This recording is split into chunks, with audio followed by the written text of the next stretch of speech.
जय महालक्ष्मी मागो कमला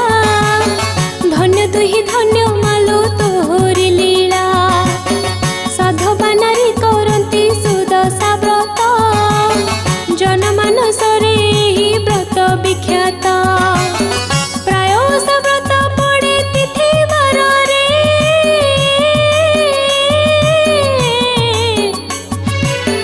एसा पड़े टिके भिन्न भावरे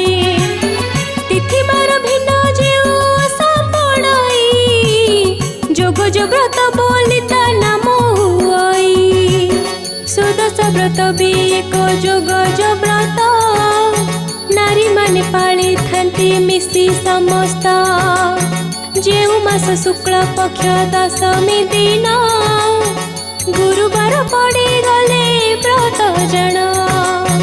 मार्गशीर मास गुरुवार